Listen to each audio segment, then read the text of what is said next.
Então, os estados da matéria, basicamente, são esses três: sólido, líquido e gás, ok?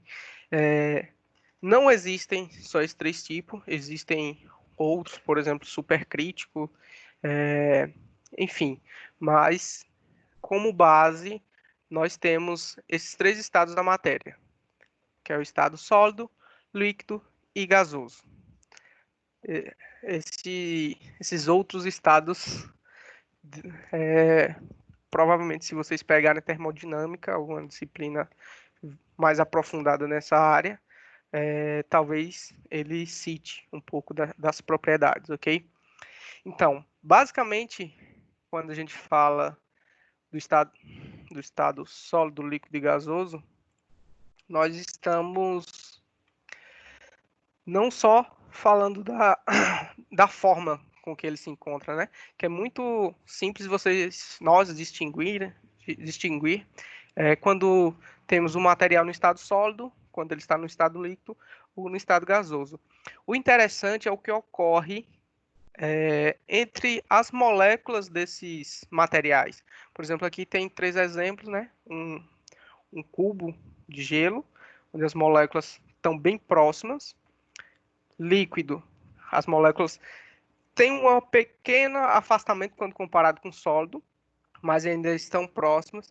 E as moléculas de gás, que já tem uma distância consideravelmente maior, ok? Então, basicamente, o que ocorre nessas, nesses estados físicos dos compostos também é essa parte de distanciamento ou aproximação das moléculas, ok?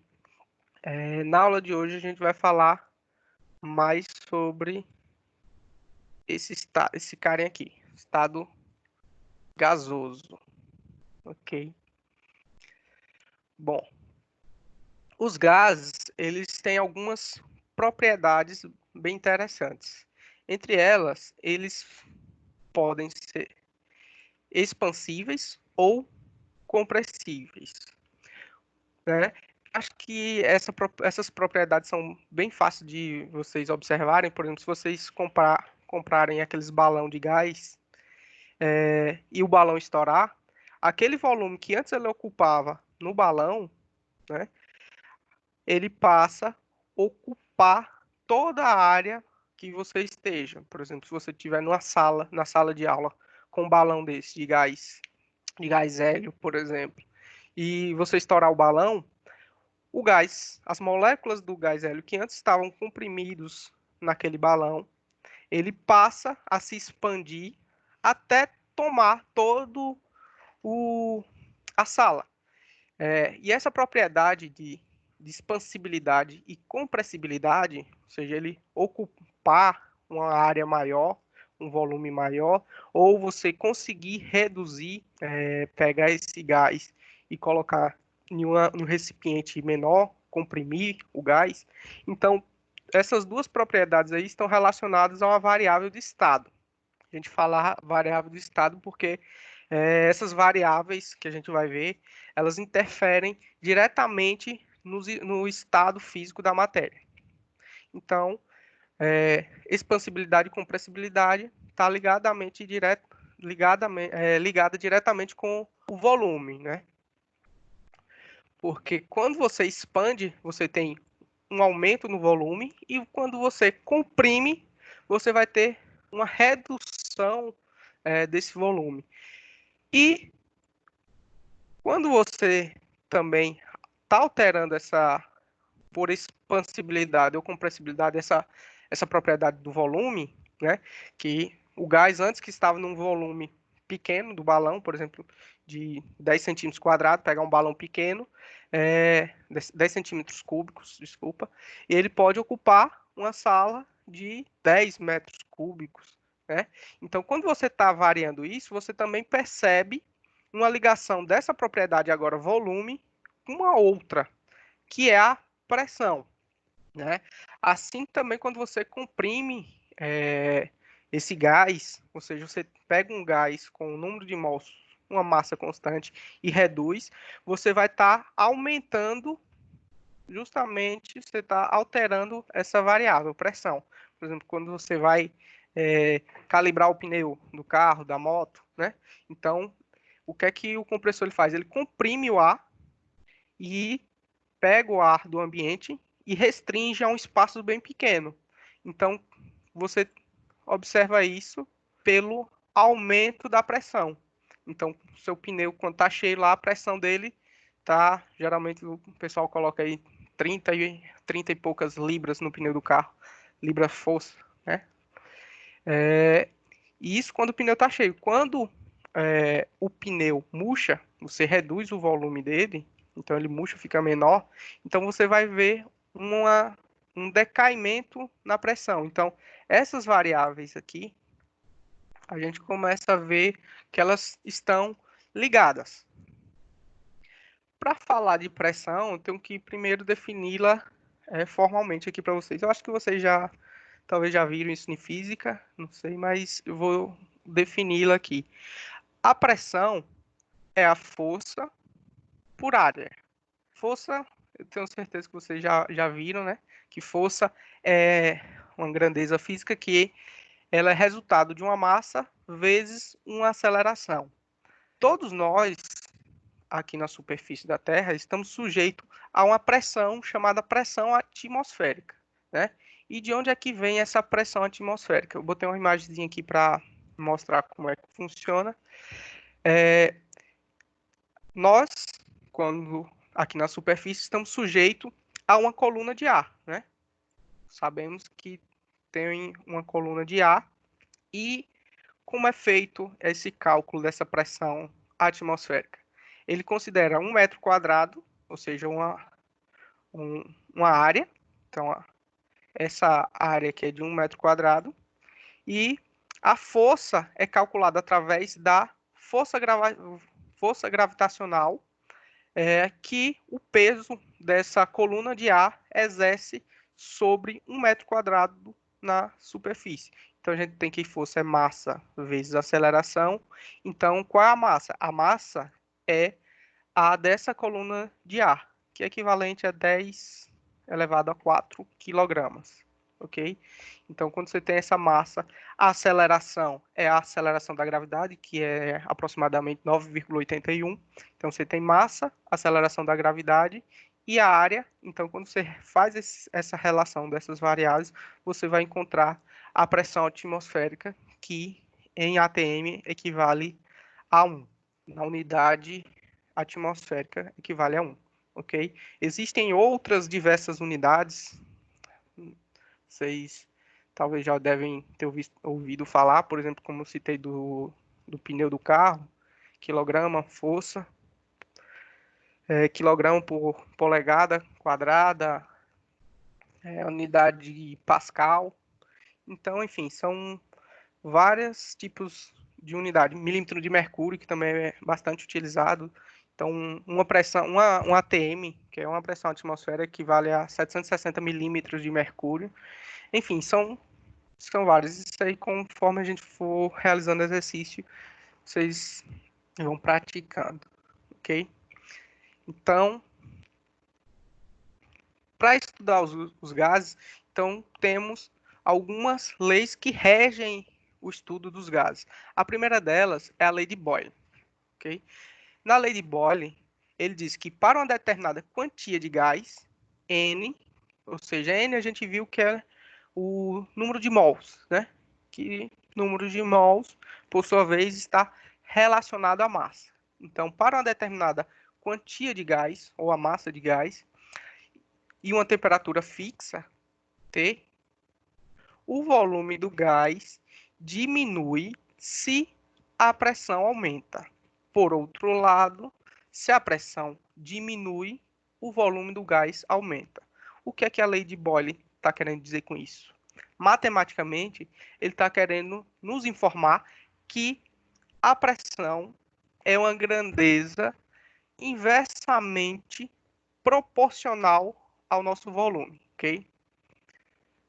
Isso dado uma massa constante. Então, eu tenho a massa constante e a temperatura constante. Se por acaso o volume varia, a pressão vai variar nessa escala, inversamente proporcional. É como o exemplo do balão que eu falei, né? Se você tem antes um balão que ocupa um volume pequeno, quando você estoura esse balão dentro de uma sala, o volume tende a aumentar, né? O volume ocupado por essas moléculas tende a aumentar, portanto, você vai ter uma queda na pressão, ou seja, quando você aumenta aqui o volume, você tem um decaimento na pressão. Ou seja, o que é que a lei de Boyle nos informa? Que o volume é inversamente proporcional à pressão, mantendo a massa e a temperatura constante. Ok? Vou fazer algumas simulações para a gente ver isso na prática. A segunda lei é a lei de Charles, onde ele diz que para uma determinada quantia de gás, ou seja, para uma determinada massa de gás, e agora a uma pressão fixa, ou seja, aqui eu tinha duas variáveis constantes, que era massa e temperatura. Na lei de Charles, eu já tenho a massa e a pressão constante. Então, mudou aqui, uma das variáveis ficou agora constante. Ele diz que quando essas duas variáveis, que é a massa e a pressão, está constante, o volume do gás diminui se a temperatura diminuir. Já se a temperatura aumenta, o volume do gás também irá aumentar. Ou seja, aqui ele nos informa que quando você tem um número de mols e uma pressão constante, lembrando que para trabalhar com essas leis, a temperatura tem que ser em Kelvin, ok? Eu vou explicar por que tem que ser em Kelvin, não em graus Celsius, ok? Quando você tem essa condição, número de mols e pressão constante, o volume vai ser diretamente proporcional à temperatura, ok? Então aí,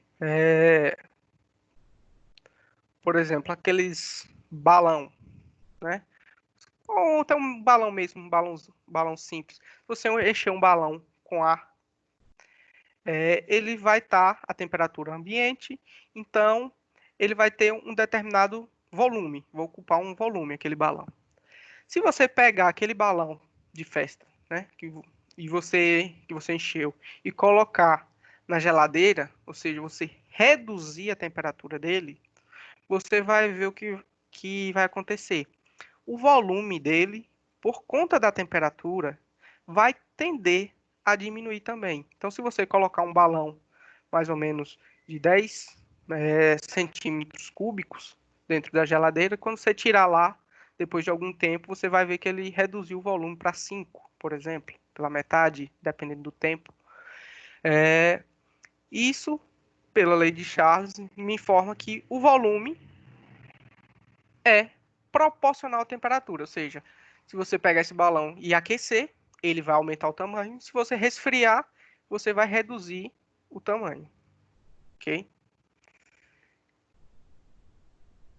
E a lei geral dos gases, que a lei geral dos gases é baseada justamente nessas duas observações, tanto de Boyle quanto de Charles, onde eles começaram a relacionar não só, mas, por exemplo, aqui, ó, pressão e volume, ou volume e temperatura. Eles viram que todas essas variáveis, que são pressão, temperatura, volume, número de mols, têm uma relação, ok? Então, principalmente isso aqui, ó, pressão, volume e temperatura, elas se relacionam. E na lei geral dos gases, ele tem que, se você tem uma pressão 1, um volume 1, dada uma temperatura inicial também, se você altera qualquer uma dessas outras variáveis, elas vão se relacionar dessa forma, né? O exemplo do gás ainda, do balão na sala. Então, a temperatura vai ser constante, né? Se você pegar um balão e estourar na sala, em uma sala, a temperatura do balão provavelmente vai ser a mesma da sala. Então, vai estar com a temperatura igual. Então, você vai ter só variações aqui, em pressão e volume, onde a pressão inicial, o gás dentro do balão, vai ser uma pressão maior do que a pressão 2, quando ele se expande para toda a sala, assim como o volume 1 também é um volume menor, e aí ele também vai expandir para um volume muito maior. Hipótese de Avogadro. Na hipótese de Avogadro, ele informa que os volumes iguais de gases sobre as mesmas condições de temperatura e pressão possuem igual número de partículas.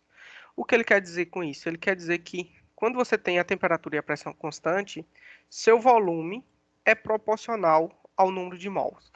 Isso a gente pode utilizar principalmente para algumas reações químicas, né? Quando a gente tem aquelas reações onde 2 mols de A reage com 2 mols de B, formando 3 mols de C, pela essa hipótese de Avogadro, você pode relacionar o volume com o número de mols.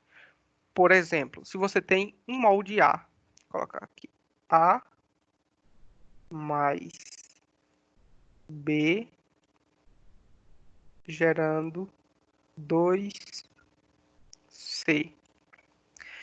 O que é que aqui a gente viu anteriormente que quando não tem nenhum número, significa que ele tem 1 mol de A, 1 mol de B, vai gerar 2 mols de C, ok? Então, pela essa hipótese de Avogadro, o que ele diz? Que o volume é proporcional ao número de mols, ou seja, se A e B são gases e C são gases, então se aqui eu tiver, por exemplo, 10 litros de A, eu vou gerar 20 litros de C, porque na proporcionalidade de massa a gente sabe que 1 mol de A vai gerar o dobro de mols, né, de A. C vai ser o dobro de mols de A. Então isso ocorre também para o volume, segundo a hipótese de Avogadro. Se você tem 10 litros de A, então você vai ter 20 litros de C. Então se aqui for um gás, você já sabe basicamente como é que vai, e você insere, por exemplo, nessa reação 5 litros do gás A, então você, por essa hipótese de Avogadro, você sabe que aqui vai gerar o dobro. Então, se aqui tem 5 mols, 5 litros, então, e aqui é o dobro, então vai ser exatamente o dobro, 10. Ok?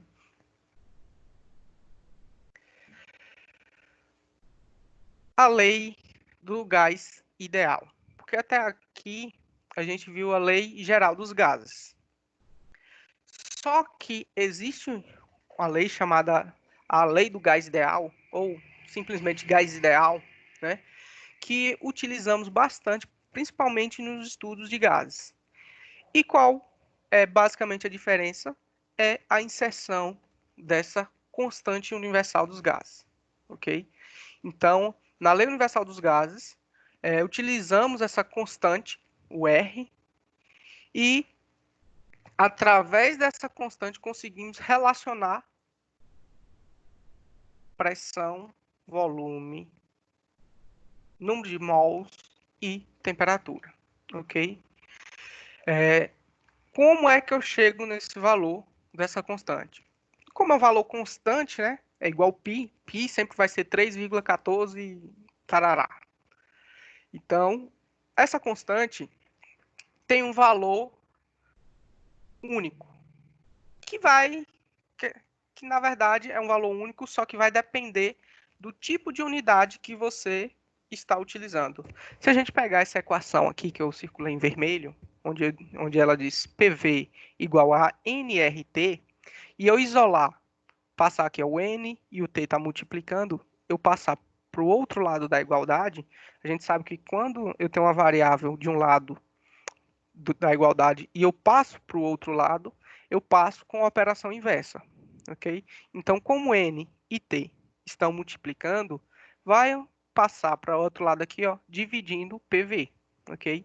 Então, essa equação aqui, eu só fiz o quê? Isolar essa constante dos gases, ok?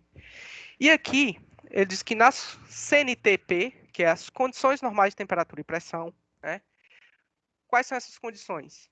Pressão, 1 atm, temperatura 273,15 Kelvin, aproximadamente 20 graus Celsius. 1 mol de gás ocupa 22,4 litros. Então, a gente sabe dessas condições, né?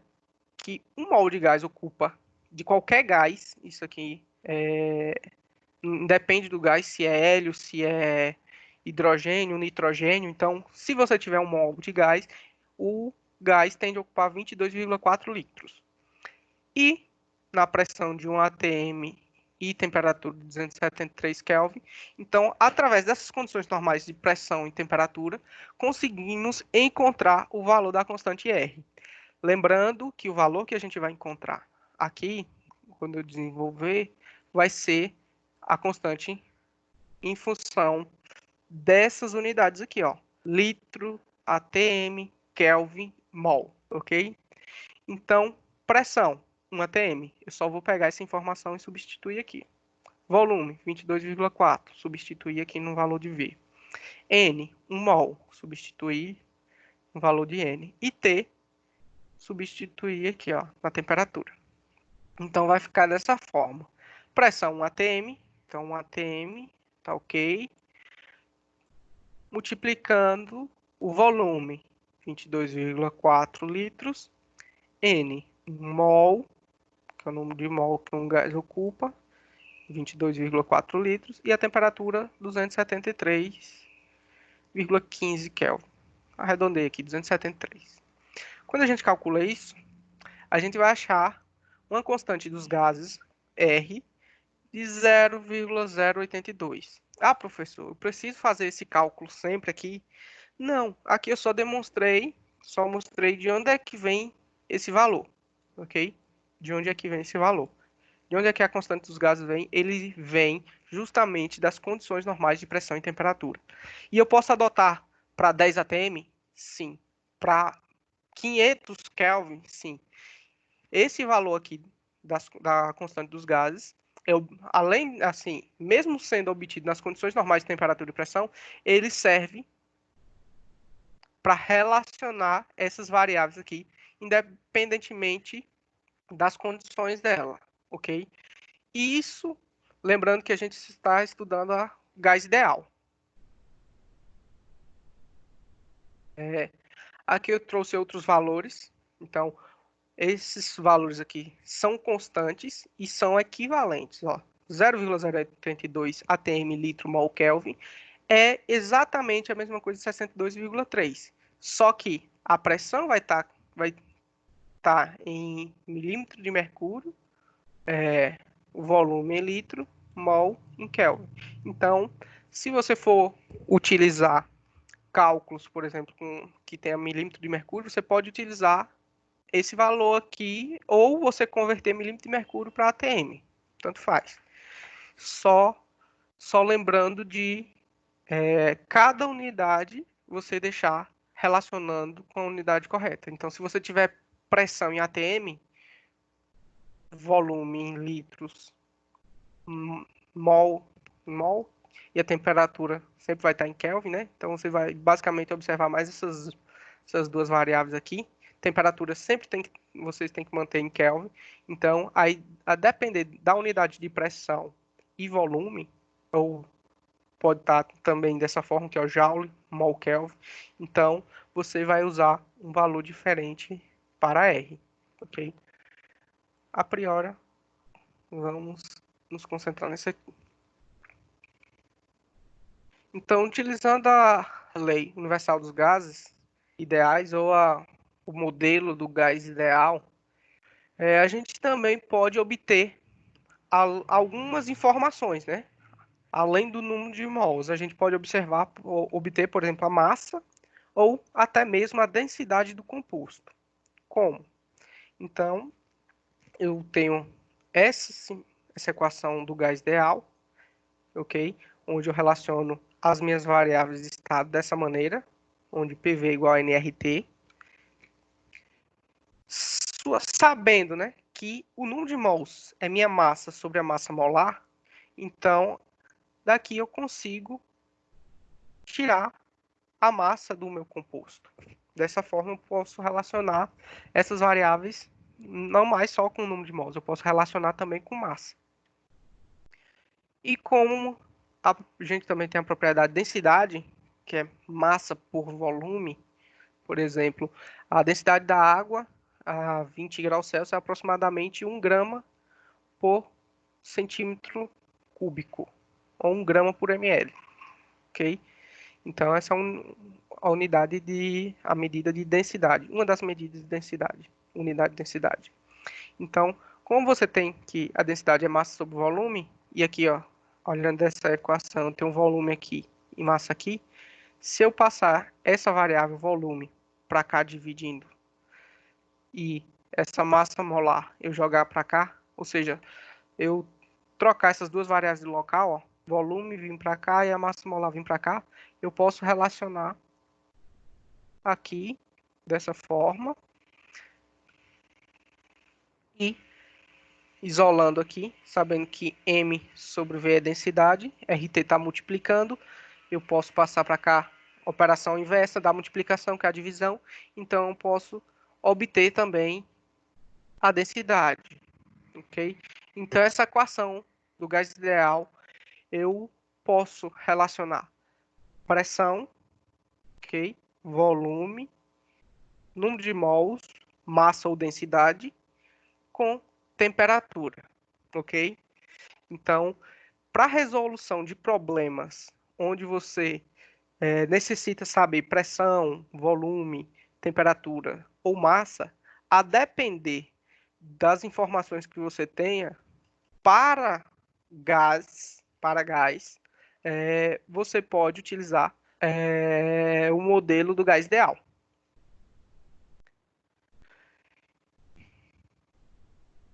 Então, como é que essas variáveis se relacionam? A gente já viu que tem a lei de Boyle, de Charlie, onde eles explicam como é que essas variáveis se comportam, né? Pressão, vou botar aqui, pressão com volume, né? Que é a lei de Boyle, e de Charles, volume com temperatura.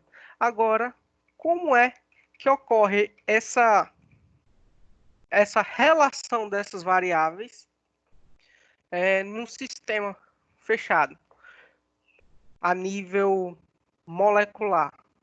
Eu cheguei até a mostrar lá, começar a mostrar na aula passada a vocês. Então, esse aqui é um simuladorzinho, onde a gente consegue adicionar algumas partículas. Lembrando que essa simulação aqui que a gente vê, essa velocidade das partículas é coisa de picosegundos. É muito lento. Então, você restringiu o tempo muito aí. Ok? Então, vou colocar aqui, ó. Vou adicionar 100 moléculas. Aí aqui eu consigo colocar moléculas pesadas e leves. Observe.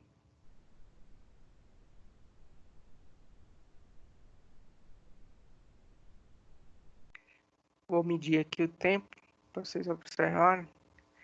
A unidade que ele marca aqui é PS, ou seja, pico segundo.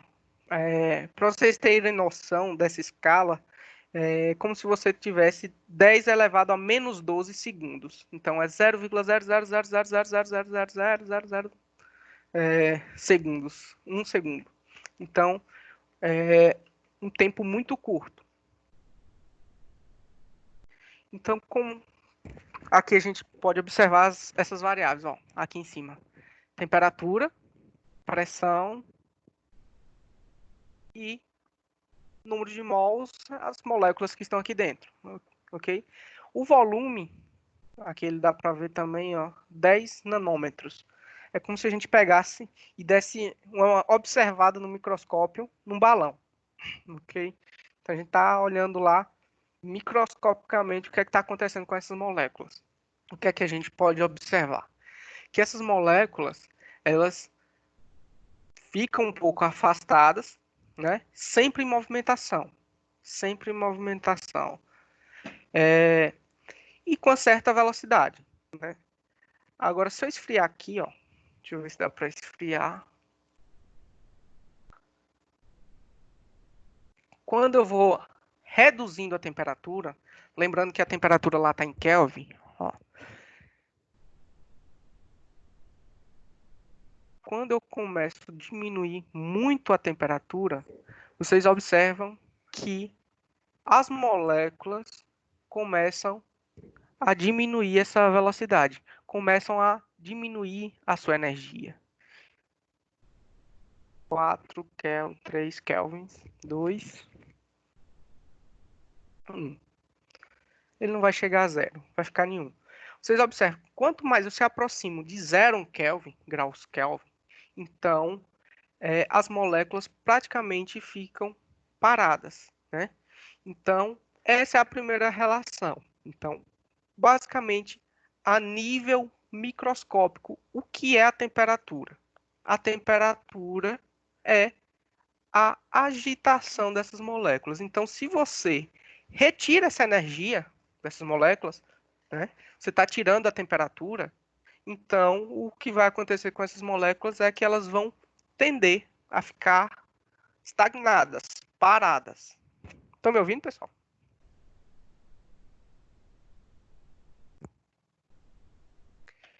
Então, Sim. sim, pronto, ok. Então, basicamente, o que a temperatura é isso. E a pressão? Se a gente observar a pressão aqui, ó, a pressão ela também está zerada. Agora vamos aquecer um pouquinho.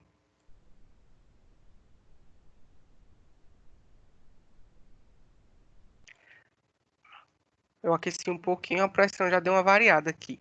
Já aumentou para 0,1 atm. O que é a pressão? A pressão, como a gente viu, é uma força, né, dividido por uma área. Então, a nível microscópico, o que está acontecendo aqui, a pressão ela é os impactos que essas moléculas fazem ao atingir aqui as paredes do meu recipiente. Então, a pressão nada mais que esses choques. Quando eu estou chocando uma esfera dessa com a parede, então ele está se chocando e isso está gerando uma pressão. E quanto mais eu aumento a temperatura, eu vou aumentando a temperatura, eu vou fornecendo energia a essas moléculas, elas começam a se movimentar mais, então, e a pressão vai aumentando. Por quê? Porque justamente você tem mais choques acontecendo. Esses choques começam, aqui eu posso calcular, por exemplo, as colisões, em 10 picosegundos. Aqui a 75 Kelvin, eu tive aqui, ó, 33 colisões na parede. Então, essas 33 colisões na parede tá me dando uma pressão de 2,9 atm, ok? 33. Agora, vamos aumentar mais aqui, ó. A gente tá vendo que a pressão já começa a colocar aqui 270, mais ou menos, pronto. Agora vamos medir novamente as colisões. Ó, as colisões praticamente dobraram. Então, isso, essa quantidade de colisões que aumentaram, então vão influenciar justamente aonde aqui, ó, principalmente na pressão, porque eu vou ter mais moléculas se chocando contra as paredes desse recipiente, né? Então aqui a gente já viu duas variáveis, temperatura, né, pressão, mantendo o número de mols fixo, ou seja, as 100 moléculas. Agora aqui, além de aumentar a temperatura, eu posso aqui, ó, mexer no meu volume. Vou reduzir o volume. Vou medir. Antes estava em 10 nanômetros, agora eu diminui para 7. Vocês vão ver também que a quantidade de choques vai aumentar também. Ó, aumentou 83. Isso refletiu justamente no aumento da pressão. Eu tive um ganho na minha pressão. E conforme, se eu for reduzindo mais, Então, estou comprimindo mais e a minha pressão cada vez vai aumentando. Eu estou restringindo o espaço que essas moléculas estão. Estou diminuindo o espaço que elas têm, então o que vai acontecer é mais choques. Então, as colisões vão ser mais frequentes e isso vai provocar um aumento na minha pressão, do meu sistema. Ok? E aqui eu posso também relacionar pressão com volume, mantendo o volume constante, a pressão constante. Ó, se eu quero aumentar o número de massa, por exemplo, aqui, e sem mexer na minha pressão, eu tenho que aumentar o volume. Eu vou tirar, isso aqui a pressão vai ficar constante, tá 20,8. Se eu tirar moléculas e eu estou retirando agora a massa e eu quero que minha pressão continue constante. Então, para isso acontecer, para o número de choques ser parecido, ser equivalente, então meu volume tem que restringir, tem que diminuir. Deixa eu diminuir mais ainda. Então é dessa forma. Agora, se eu aumento essa quantidade de moléculas, mantendo a pressão, querendo manter a pressão constante, e eu aumento essa quantidade de moléculas, o meu volume tem que aumentar. Ok? Então, basicamente, é isso que acontece a nível, assim, molecular.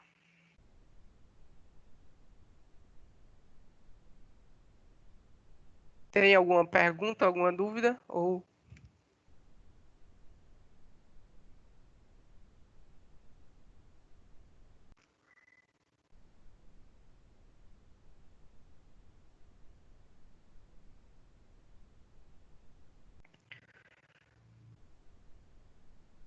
então, vamos voltar. Ok? Então, basicamente, é dessa forma que essas variáveis se comportam.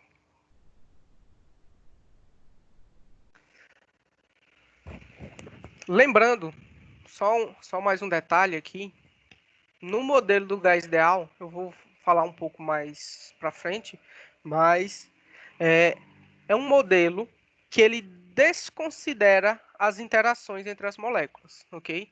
Então, é como se ele pegasse cada molécula dessas e medisse individualmente a participação dela, ok? Então, isso aí é quando a gente começar a aprofundar um pouco mais, eu trato dessa parte. Aí aqui eu trouxe um exemplo onde ele fala que a reação de decomposição do bicarbonato de sódio é descrita por essa reação química aqui. Você tem 4 mols que vai gerar 2 mols desse, 2 mols de CO2 mais 2 mols de água. Okay? Bicarbonato de sódio. Então, ele pergunta, a completa decomposição de 3,36 gramas de bicarbonato de sódio a temperatura de 318 Kelvin produz CO2, que é coletado em um frasco de 10 litros. Então, aqui ó, ele informa massa, temperatura e volume. Aí, com esses dados, pergunta-se, né? Qual a pressão de gás carbônico no frasco utilizando, para a gente calcule a pressão de gás carbônico no frasco utilizando o gás ideal, PV igual a nRT. Então, aqui a gente já pode observar que tem massa, então o número de mols dá para encontrar aqui pela massa que ele informa, 3,36 gramas. A temperatura é outra variável que ele informa, 318 Kelvin. Lembrando, temperatura tem que estar em Kelvin. Se for dado em graus Celsius, você tem que converter para graus Kelvin, ok? E ele dá o volume. Então, você já tem aqui, tem o N, constante dos gases, e tem o volume. A única coisa que você precisa calcular aqui é justamente o que se pede, a pressão. Então, vamos lá. Primeiramente, vamos ver quanto essa massa aqui equivale, 3,36 gramas. Então, 3,36 gramas, a gente precisa calcular a massa molar desse cara aqui, né? Do bicarbonato de sódio. E como é que a gente faz isso? Você vai pegar as massas molares lá na tabelinha periódica do Na, do hidrogênio, do carbono e do oxigênio, ok? Para quem não lembra, tá aqui. O do sódio é 23, do hidrogênio é 1, carbono 12 e do oxigênio 16.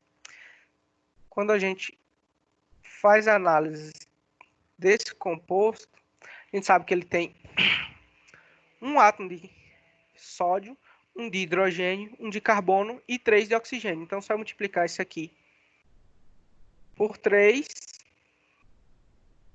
e somar com os demais, que vai nos dar uma massa molar de 84. Então, se a gente pegar 23, somar com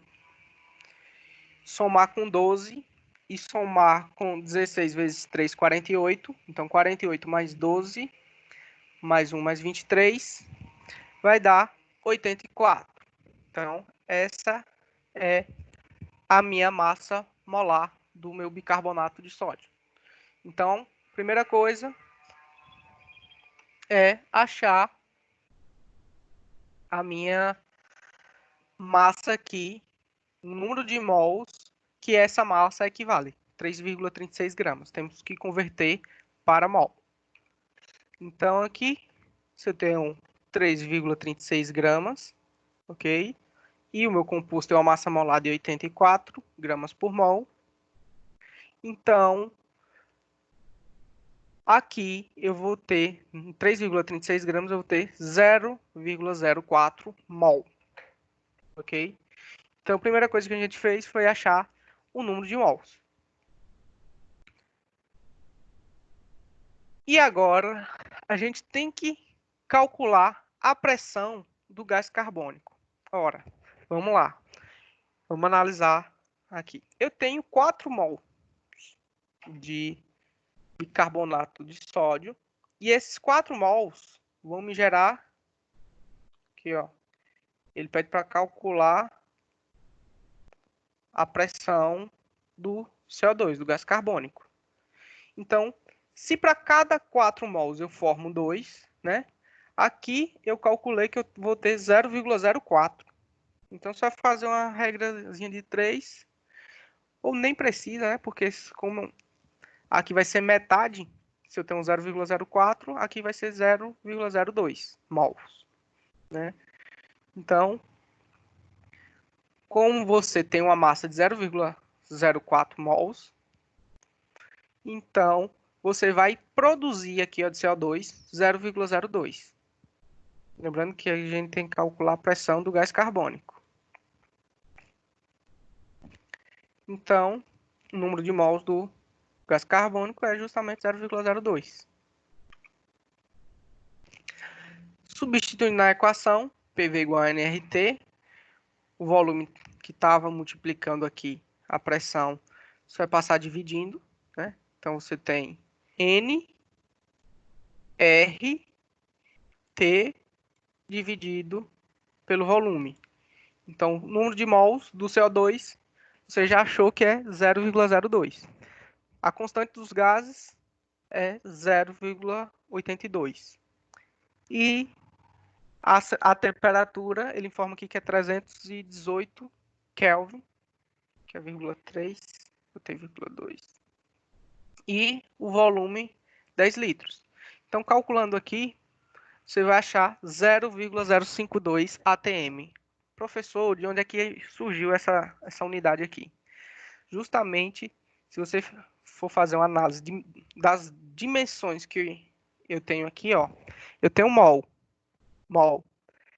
Então, esse mol está multiplicando e está dividindo. Você vai cortar. Esse Kelvin vai estar também aqui, ó. O Kelvin está multiplicando, enquanto esse Kelvin está dividindo. Então, você corta esses dois. Litro, corta com litro, vai sobrar somente a unidade de pressão, que é justamente a pressão ATM. Por isso que é importante vocês sempre utilizar a unidade correta aqui, entendeu? 0,082 atm. Então, quando vocês calcularem, vai achar 0,052 e a unidade é atm. Tranquilo, pessoal? Essa questão?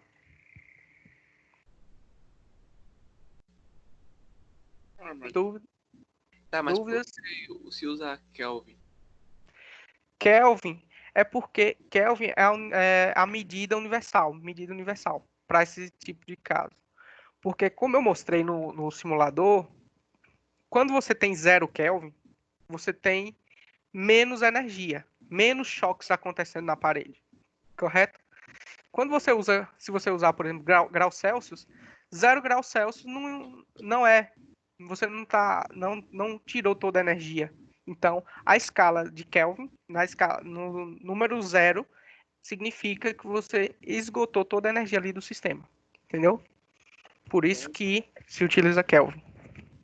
Então, no caso, Kelvin é a energia da temperatura.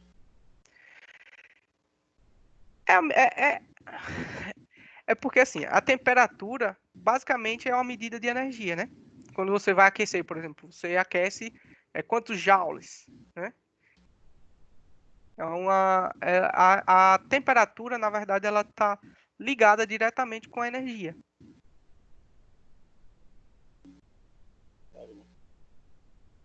Deu para entender?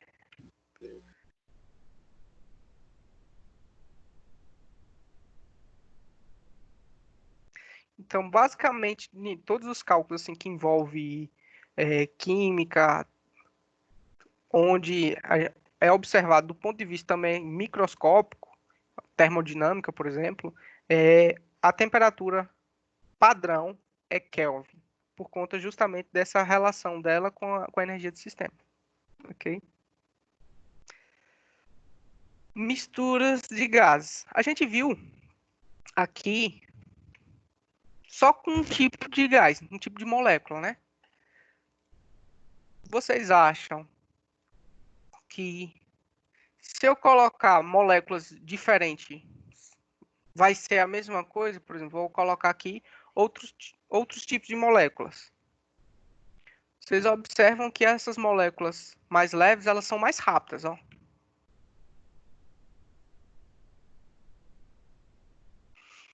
Então, quando eu tenho mistura de gases, como nesse caso, como é que eu identifico a pressão? Já que a pressão vai ser a contribuição dos choques dessas esferas, dessas moléculas mais pesadas e dessas outras moléculas mais leves. Então, cada um vai ter uma contribuição, né? Então, como é que eu faço isso? Essa relação? Então, o que a gente vai ver aqui na mistura de gases, quando a gente tem mistura.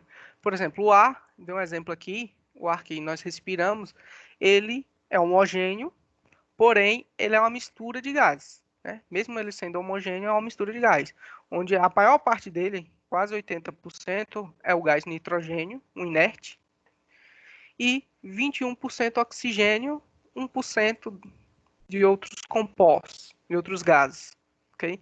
Então, basicamente, o ar, a composição do ar que nós respiramos é basicamente isso aqui. Uma mistura de nitrogênio e oxigênio e um pequeno percentual ou traço de outros gases. Então, como é que eu sei e como é que eu calculo a pressão quando eu tenho uma mistura de gases? Quando você tem várias gases, várias moléculas diferentes, então a pressão, como eu disse, é a contribuição de cada um. Então, se você tem 3 ou mais moléculas, então a pressão total do sistema vai ser a contribuição do primeiro elemento, mais o segundo elemento, mais a pressão provocada pelo terceiro elemento, ok? E a massa, do mesmo jeito, né? Se você for fazer um bolo, por exemplo, a massa total do bolo lá vai ser o somatório dos ingredientes, do açúcar, dos ovos. Então, dos gases não poderia ser diferente, até porque a gente tem o princípio de conservação de massa, né? Que nada se ganha, tudo se transforma. Então, o somatório dessas massas, o número total de massa, é justamente o somatório dos elementos. Então, se você tiver 3 elementos, então a massa total vai ser a soma do elemento 1 mais a massa do elemento 2 mais a massa do elemento 3. Dessa forma, voltando para o gás ideal, então a gente tem justamente essa relação, que para cada componente ali que você tiver na mistura, você vai ter uma equação dessa. Então, se você tem 3 compostos, componente A, componente B e componente C, então, no gás ideal, isso é válido, ok? Então, você pode pegar a pressão do componente A e calcular pelo número de A, temperatura, que basicamente, se eles estão ocupando o mesmo local, a temperatura vai ser equivalente, e relacionar essas variáveis da mesma forma. Isso para o gás, modelo do gás ideal. E uma outra propriedade que a gente utiliza bastante, principalmente quando for fazer alguma parte gráfica ou cálculo, vocês podem observar que vamos utilizar esse x do componente. Que esse x do componente é nada mais, nada menos do que a fração molar. Que a fração molar é como se fosse o percentual que esse composto está lá dentro da mistura. Então, como é que eu encontro aqui a massa total? Se eu tenho 3 componentes, então a massa total vai ser a massa do elemento A, mais a massa do elemento B, mais a massa do elemento C. E quando você pega só a massa do elemento A e divide pela massa total, você acha a fração molar. Então, nada mais, nada menos que um cálculo de percentual, né? Aqui você vai saber qual o percentual de massa, ou seja, a fração em mols, molar, porque em mols, a gente utiliza mols, o percentual que esse composto A se encontra na mistura. Então, voltando para o exemplo lá do ar que nós respiramos. Nós sabemos que o ar é nitrogênio, oxigênio e outros gases. Então, a fração molar do nitrogênio é 0,78. Do oxigênio, 0,21. E dos outros, 0,01. Ok? Então, dessa forma, se for para calcular a pressão do elemento A, você usa a fração, ou seja, o percentual dele, vezes a pressão total. Agora eu pergunto a vocês. Se eu tenho uma mistura de hidrogênio e nitrogênio, 50% de cada. Botei 10 mols de nitrogênio e 10 mols de hidrogênio. Vocês acham que a contribuição de cada elemento também vai ser 50%, 50% na pressão final? Não, já que a densidade de uma é diferente da outra. Isso, também, né? E cada elemento também ele vai ter a sua peculiaridade, né? Um vai ser maior que o outro e outro um vai ter uma maior energia de rotação do que o outro. Enfim, por isso que nesse caso essa afirmação aqui, ok, só é válida justamente nessa aqui, ó, lei do gás ideal. É tanto que quando se for calculado, a depender das condições de pressão e temperatura que você esteja trabalhando, vai ter um erro que pode ser pequeno ou pode ser muito grande, ok? Então, para isso, a gente tem que ver as premissas que o modelo leva em conta, ok? Então, a premissa do modelo do gás ideal, como é que ele vê essas moléculas. Como é que o modelo ele leva em conta? Eu fiz uma figurinha aqui, ó, com uma esfera, que é simulando uma molécula, e uma caixa. Então, é como se ele pegasse aqui, ó, a gente tem várias moléculas nesse sistema. Cada uma se choca com a outra, com a parede, e cada uma vai, querendo ou não, na realidade, ter uma interação. Só que o que acontece? No meu modelo do gás ideal, PV igual a nRT, o modelo faz simplesmente isso. Ele pega uma esfera daquela, por exemplo, aqui, ó, tem 50, vou colocar aqui, ó, tem 50 moléculas pesadas e 50 moléculas leves. O que o modelo do gás ideal faz é pegar cada molécula, ok, e calcular a interação dela aqui, ó. Então, a interação vai ser nula, ela não vai interagir. Por quê? Quando ele leva em conta esse modelo do gás ideal, ele está levando em conta que a individualidade, cada molécula, ele está observando cada molécula individualmente. Só que, na realidade, quando a gente vai estudar modelos reais, né, a gente vê que existem interações. Por exemplo, dá uma pausa aqui, ó. Essas duas moléculas aqui, vocês estão vendo essas duas moléculas? A internet está tranquila, está sem delay. Essas duas moléculas onde o mouse está em cima, uma roxa e uma vermelha.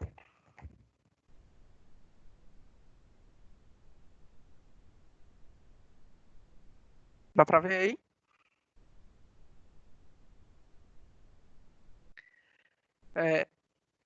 Na realidade, na realidade, o que está acontecendo aqui, se você pega e olha um caso real e tira as hipóteses do gás ideal, o que vai acontecer é que essa molécula vai estar interagindo com essa próxima e com as outras na sua redondeza, assim como essa vai estar interagindo com essa. Então, na verdade, a depender da energia do sistema, você vai ter muita interação entre essas moléculas. Só que o que o gás ideal faz é fechar os olhos e falar, ó, só estou vendo a interação dessa molécula. Então, ela não está interagindo com ninguém. Então, a interação é zero. Então, basicamente, qual a premissa do gás ideal? Não existe interação entre outras moléculas, ok? É como se uma molécula não enxergasse a outra. Então, por isso que o gás ideal, ele é bom em alguns casos, em outros casos não. Vocês acham que o gás ideal, vou colocar duas citações. Vou botar aqui. Nesse caso aqui, vocês acham que o modelo do gás ideal é bom ou é ruim?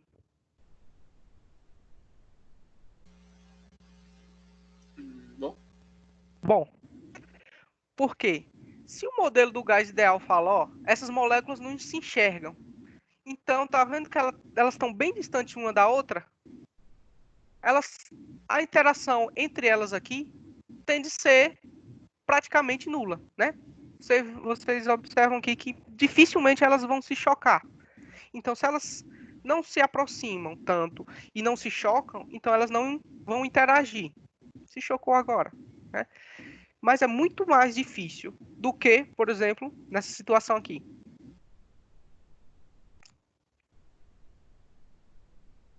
Nessa situação, vocês acham que a interação agora é pouca ou é muita? muito. Muita.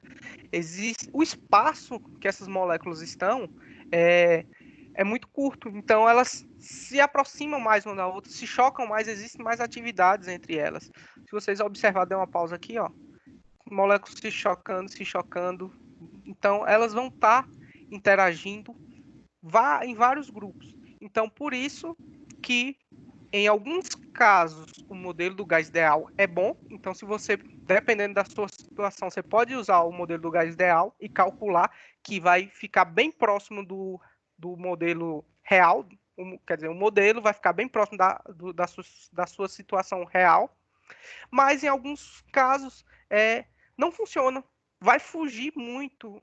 Por quê? Porque o modelo do gás ideal, ele diz que não tem interação. Se você tem muitas interações, então você está fugindo do seu modelo, entendeu? Agora, quando você tem poucas interações, então você se aproxima mais da premissa do gás ideal. Então, o modelo vai ficar bem próximo do visto ou do que você calcula, né, real.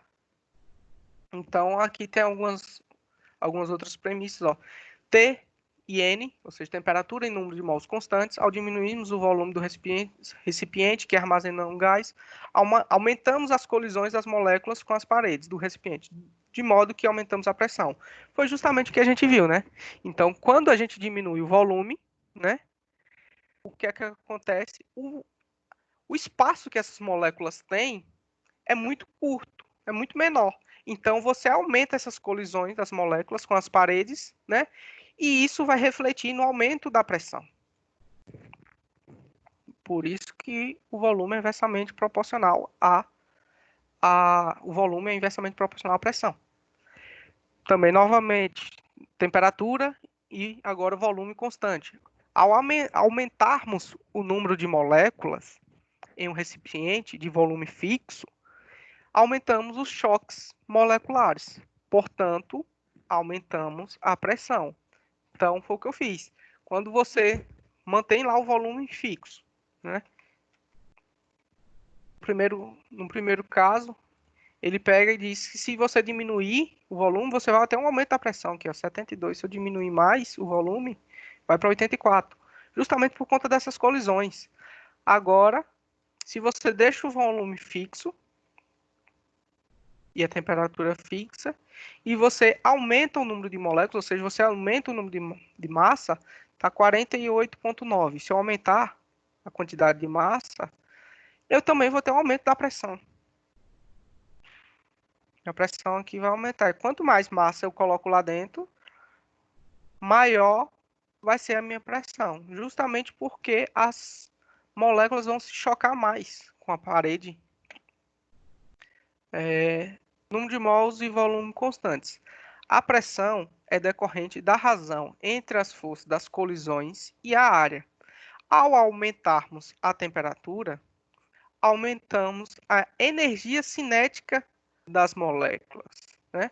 Lembrando lá que quando eu retirei a temperatura, isso em graus Kelvin, eu retirei a energia cinética das moléculas, as moléculas ficaram bem lentas. Então, é isso que ele está afirmando aqui. Portanto, ao aumentarmos a força das colisões, aumentamos assim a pressão. Então, se você fornece temperatura, então você também deixa essas moléculas mais agitadas, né? E como elas vão estar mais agitadas, a pressão tende a aumentar, porque o número de choques que vão ocorrer dessas moléculas na parede também vai tender a aumentar. P constante. Ao aumentarmos o número de moléculas, aumentarmos os choques para que a pressão permaneça constante, ou o volume aumenta, ou a temperatura. Esta devido à maior energia cinética média do sistema. Então, o que ele quer dizer? Que se você quer manter a pressão constante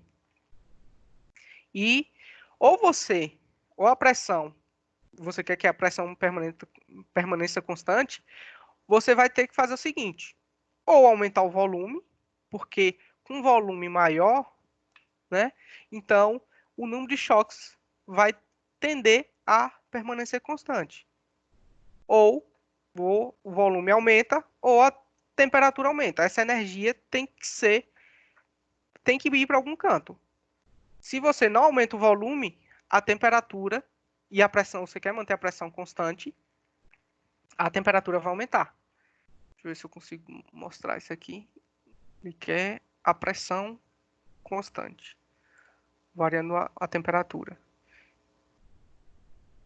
300.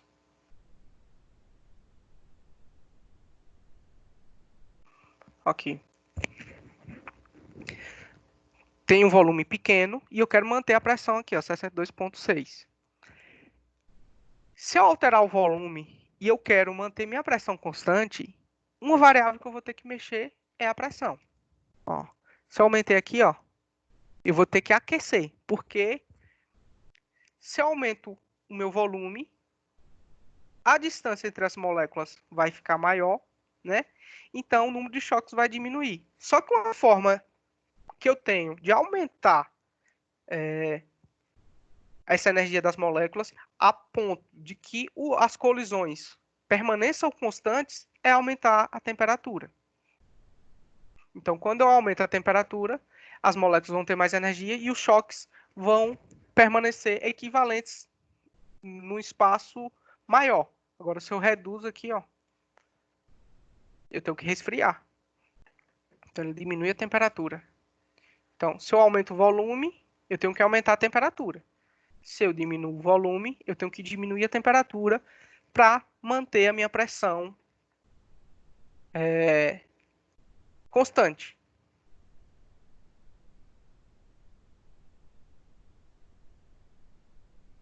Tranquilo, pessoal? Ficou alguma dúvida nessa questão dessas, como é que essas variáveis se comportam uma com a outra? Ficou alguma dúvida?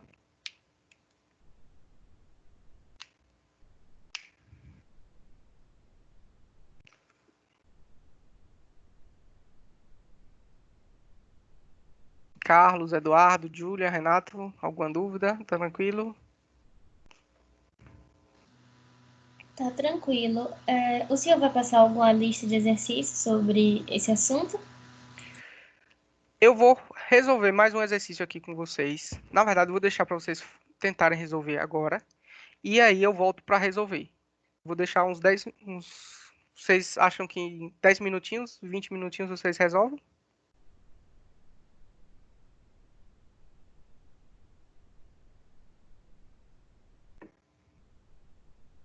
Deixar 20 minutinhos para vocês resolverem aí. Eu resolvo ela. Vou só. Como? Dependendo do exercício, do tamanho dele. Não, é curto. Só tem mais texto. Texto é muito. São exemplos assim que pode ocorrer em condições reais na profissão de vocês, né? Então aqui esse exemplo ele fala o seguinte: ele é um problema que envolve o airbag. Todo mundo sabe o que é airbag, né? Então aqui, ó, quando há um choque violento de um carro com muro, por exemplo, o airbag é acionado e o motorista sofre menos danos. O funcionamento de airbags é bem conhecido e envolve a reação de decomposição de azida de sódio, iniciada por um impulso elétrico acionado pelo choque da batida.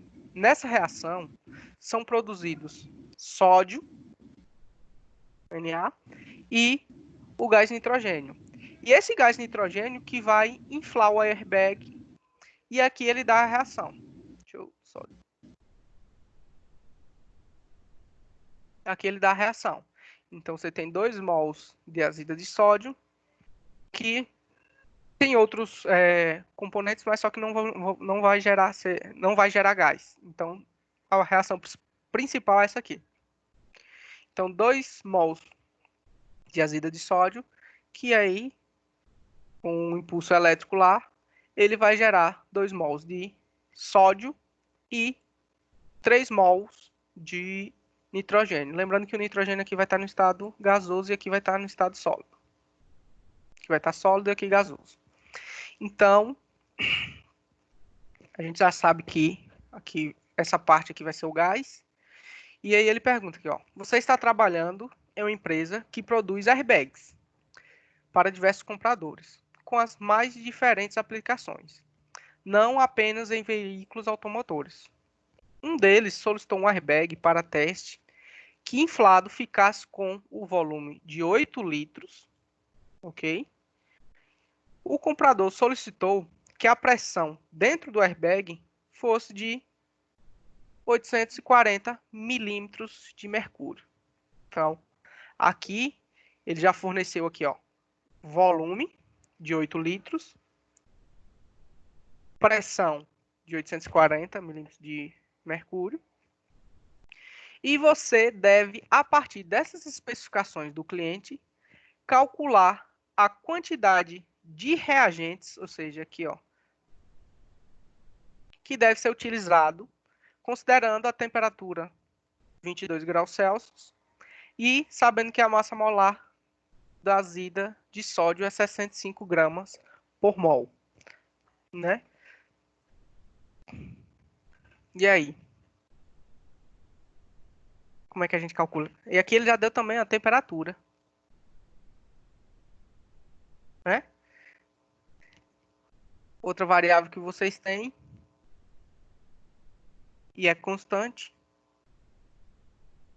é o R. Então vocês têm PV, R e T. E aí, como é que a gente resolve essa situação? Ele precisa saber quanto de azida de sódio ele necessita colocar no airbag lá para quando o airbag for acionado, ele preencha o airbag com 8 litros. Então aqui o volume do airbag é 8 litros e que a pressão seja de 840 milímetros de Hg.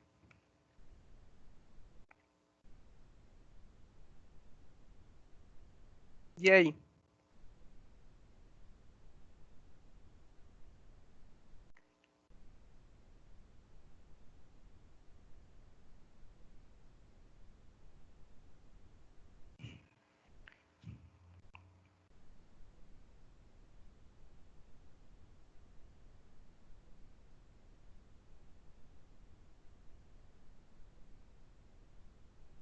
Pessoal, como é que a gente resolve esse problema?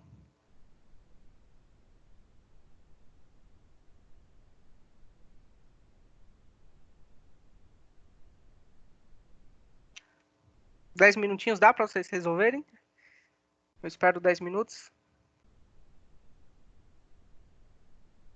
Como eu disse, esse exemplo tem mais texto do que problema para resolver. Bem simples de resolver ele. Por mim aí o senhor já podia ir resolvendo.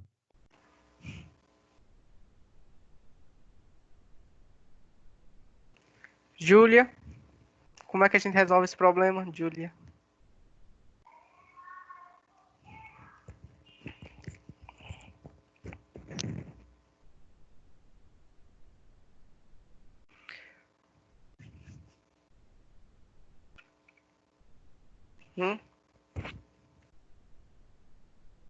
Então vou resolver. E aí próxima semana eu começo a passar aquelas listinhas novamente. Hoje eu separei só essa questão aqui mesmo. Aqui, ó. Aqui eu peguei os dados da questão e joguei para cá para ficar mais simples. Para tirar mais o texto e tirar do texto, né, do problema, as informações que a gente precisa para solucionar. Primeira coisa, como eu disse aqui, ó, a gente tem que saber as informações que o problema nos informa. Isso aqui a gente pode deixar por último.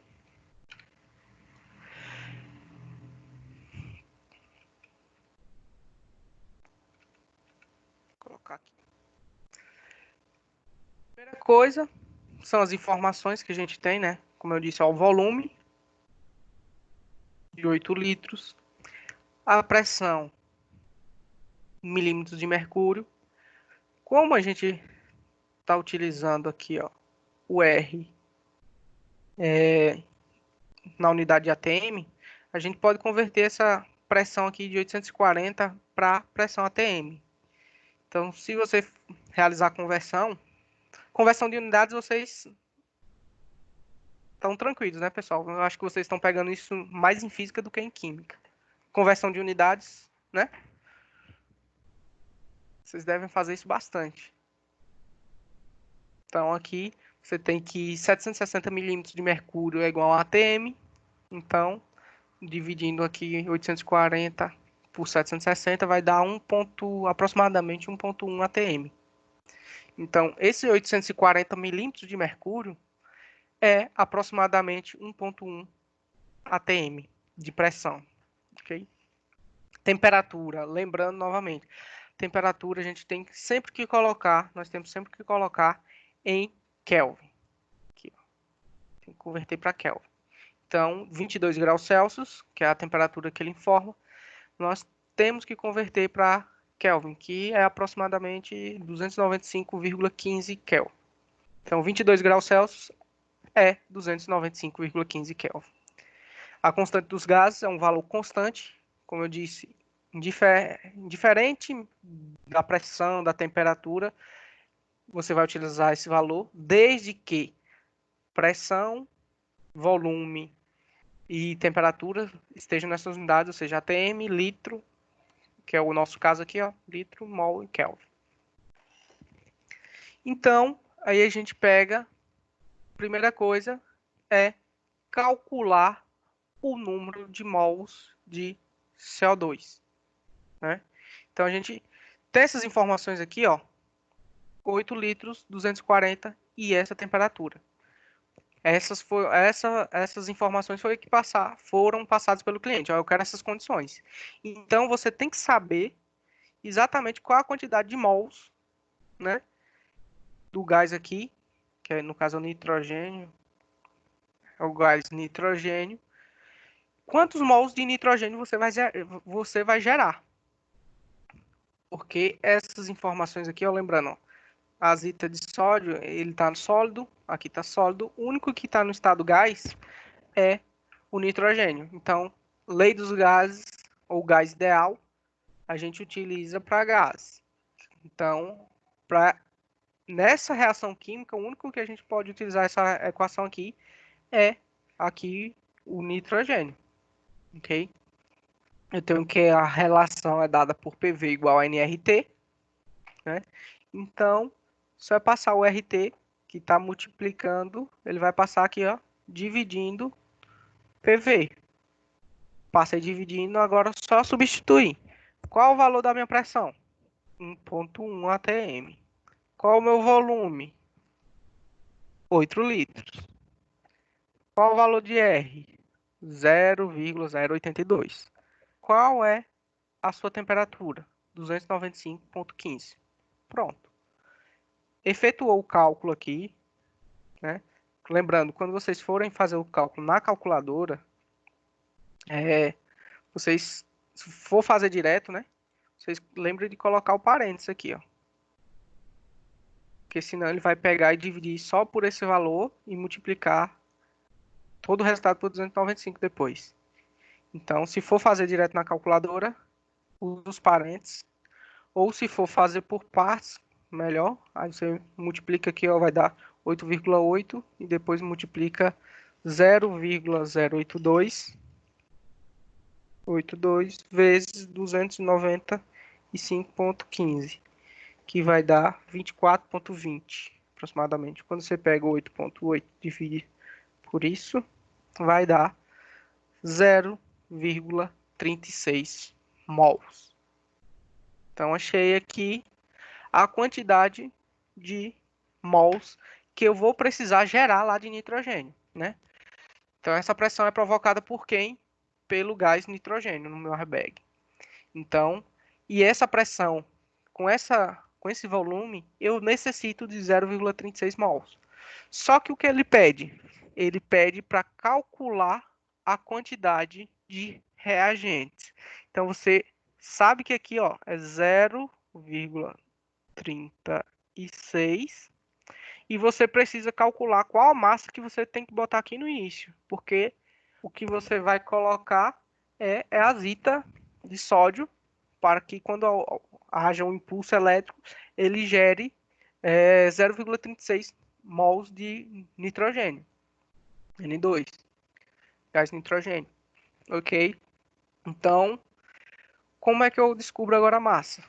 A gente tem a relação aqui, ó. Eu tenho que 2 mols vai gerar 3 mols. 2 mols de azita de sódio gera 3 mols de nitrogênio, ok? Só que eu sei que eu necessito gerar, não é isso? 0,36 mols. Então, você vai fazer uma regra de 3 aqui, ó. Multiplicar 2 vezes 0,36 e dividir por 3. Multiplicar esse vezes esse vezes esse.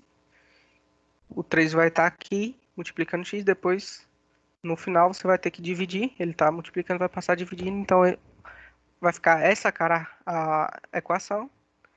Então, vai ficar 0,24 mols de azita de sódio. Então, você primeiro encontrou o gás que é produzido, a quantidade de gás que é produzido, ou seja, 0,36 mols, e pela reação química, pela relação aqui, estequiométrica, você calculou a quantidade de mols que você necessita. Então, você precisa colocar 0,24 mols de NaN3, ou azita de sódio. Como ele dá aqui, ó, a massa molar, 65 gramas por mol, então, se você tem 0,24 mol, só multiplicar. Vai dar 15,6 gramas. Tranquilo?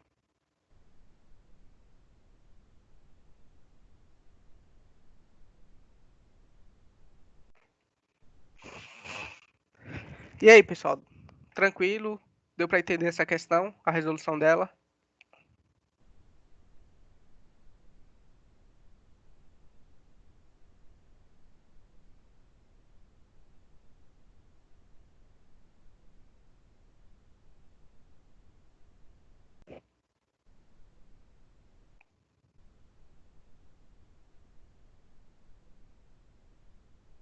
Bem, pessoal,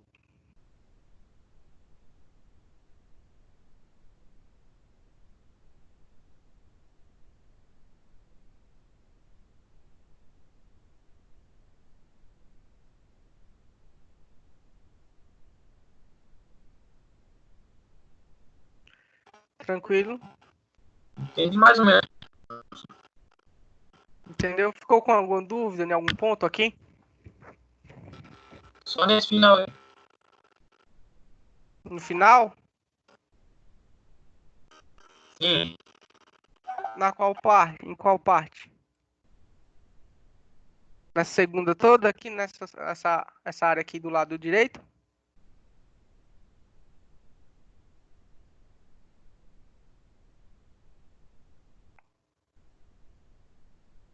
Vou explicar aqui essa parte então, novamente. Ó, a gente utilizou aqui, nesse primeiro momento, no lado esquerdo, a equação do gás ideal, PV igual a nRT, para encontrar o número de mols, o N, que o número de mols do gás gerado, né? Já que você precisa dessa pressão e desse volume, nessas condições de temperatura aqui, então você encontrou que você vai gerar lá, tem que gerar 0,36 mols. Então, essa é a quantidade de mols que você precisa ser gerada aqui. Ok? Nessa parte aqui. Então, você tem que aqui é gerado 0,36 mols. Só que na reação química, você tem a seguinte relação. Você tem 2 mols. A cada 2 mols que você coloca aqui, você gera 2 mols de sódio e você gera 3 mols de nitrogênio. Então, a cada 2 mols que você bota de azita de sódio, você gera 3 de nitrogênio. Só que você não gerou 3, você gerou quanto? 0,36. Então, essa aqui é a relação. Se de 2 você gera 3, então 2 mols você gera 3 mols de N2, então, se eu preciso gerar 0,36 mols, que foi o número de mols que eu encontrei, qual a massa, qual o número de mols que eu devo utilizar aqui para respeitar essa proporção? Entendeu? Então, aqui é só fazer uma regra de 3, só é multiplicar os extremos aqui. 2 vezes 0,36, tá aqui. E 3 vezes x. Vai ficar assim, ó. 3 vezes x igual a 2 vezes 0,36. Como o 3 está multiplicando o x, eu só passei para o outro lado com operação inversa, dividindo. Né? 3 está fazendo o que com x? Multiplicando. Quando ele passa para o outro lado da igualdade, ele passa com operação inversa. Então, se ele estivesse somando, ia passar para o outro lado diminuindo. Como ele está multiplicando, ele vai passar a operação inversa da multiplicação do produto, é a divisão. Então, você vai ter 2 vezes 0,36 dividido por 3, que aí vai dar 0,24 mol de quem? De azita de sódio. Vai ser esse X aqui, ó. Então, quando você tiver 2 mols para gerar 3, nessa proporção, você vai precisar de 0,24 mol para gerar 0,36. Ok?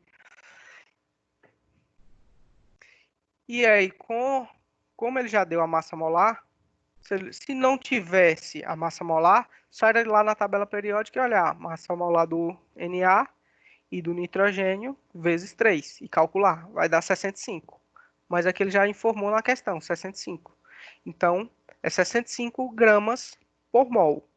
Então, como ele tem 0,24 mol, aqui você vai ter que multiplicar. Para encontrar a massa, você tem que multiplicar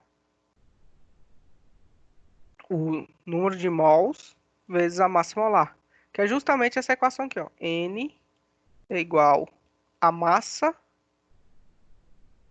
sobre a massa molar. Então, a massa molar você tem que é 65 e você tem o número de mols, N, que é 0,24. Então, a massa é quem? N vezes a massa molar. Então, você multiplica o número de mols, que é 0,24, vezes a massa molar, que é 65, que é 65 gramas por mol. Então, você vai achar a massa de 15,6 gramas. Ok? Deu para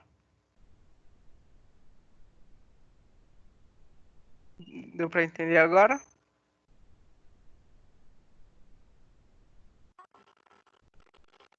Deu. Deu? Uhum.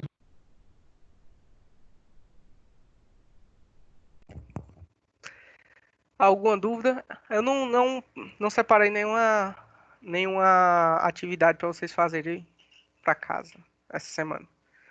Vão ficar de folga. Próxima semana eu monto uma listinha com uns 4 exercícios desse conteúdo e do próximo que a gente vai começar a ver. Porque até então a gente viu só gás, né? Aí a gente vai ver na próxima aula a transformação de líquido para sólido, como é que ocorre.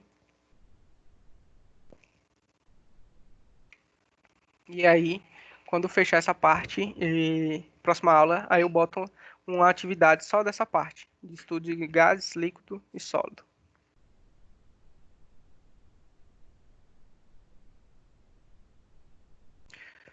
Antes de terminar, deixa eu fazer uma pergunta a vocês. Esse modelo do gás ideal, vocês acham que serve para líquido?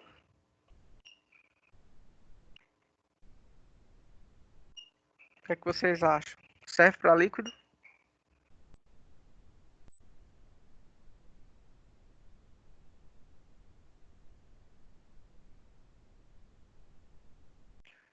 Hein? Estão calados hoje, estão tímidos. Vocês acham que... Em partes, porque, tipo assim, alguns líquidos reagem diferente dos outros. Uhum. Aí, sim, você acha que sim? Sim. Sim. Pronto. Vou voltar lá para a premissa do gás ideal.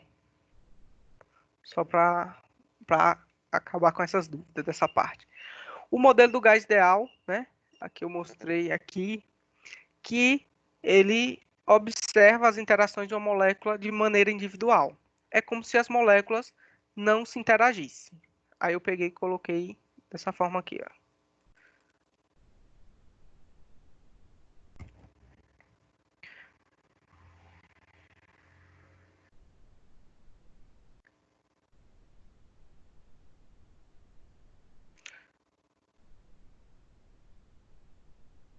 Diminuir a temperatura, que elas estão muito agitadas. Ó, o gás ideal, ele diz o seguinte, que uma molécula não enxerga a outra. Então, uma situação, por exemplo, boa para a gente observar, seria um caso desse tipo aqui, ó, onde praticamente as moléculas não se encontram, não se chocam. Vocês acham, agora com base nisso, vocês acham que com líquido isso aqui ocorre?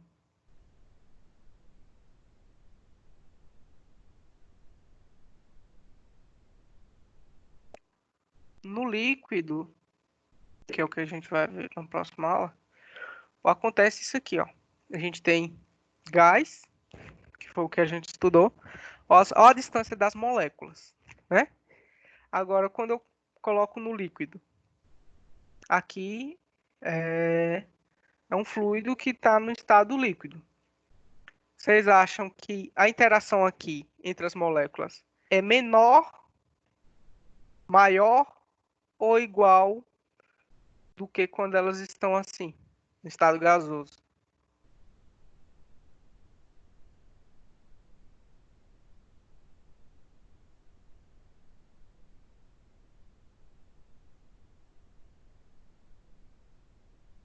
Então, quando as moléculas estão no estado líquido, elas estão muito mais próximas. Observam?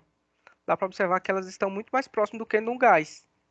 Então, as interações moleculares entre o líquido é muito, muito, muito maior do que no gás. E como o nosso modelinho ali, ó, do gás ideal, ele desconsidera as interações, então, para líquidos, ele não serve, ok? Então, se você for executar cálculos para o líquido, para a substância líquida, então você já deve utilizar outro tipo de modelo que leve em conta justamente essas interações entre as moléculas líquidas. Ok?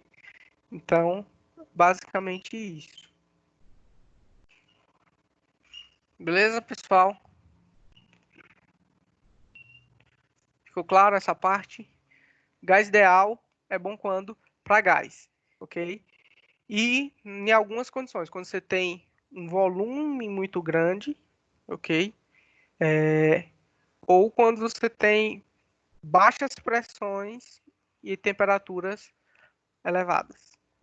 Então, quando você tem alta temperatura e alta pressão, até mesmo para um gás, vocês viram que as moléculas elas começam a se agitar, tem uma energia muito grande. Então, as interações começam a dominar o sistema. Então, para líquidos, essas interações tendem a ser maior ainda, por conta da proximidade das moléculas. Eu acho que dá para até mostrar aqui, nessa parte. Aqui. Quando as moléculas estão distantes uma da outra, esse gráficozinho em vermelho é energia potencial. E aí, ela, bem, quando está muito distante, tende a zero. Na verdade, essa linha aqui tende a zero. O valor zero. Quando ela vai se aproximando, ela começa a ter uma energia potencial negativa. E quando ela está muito próxima, as moléculas estão muito próximas, você tem um aumento muito grande dessa energia potencial. Então, a interação aqui é muito grande. justamente também por conta da nuvem eletrônica que cada um desses átomos possui, ok? Então, isso aí são cenas para um próximo capítulo. Beleza? Então, boa noite a todos. Era esse conteúdo que eu queria passar para vocês hoje.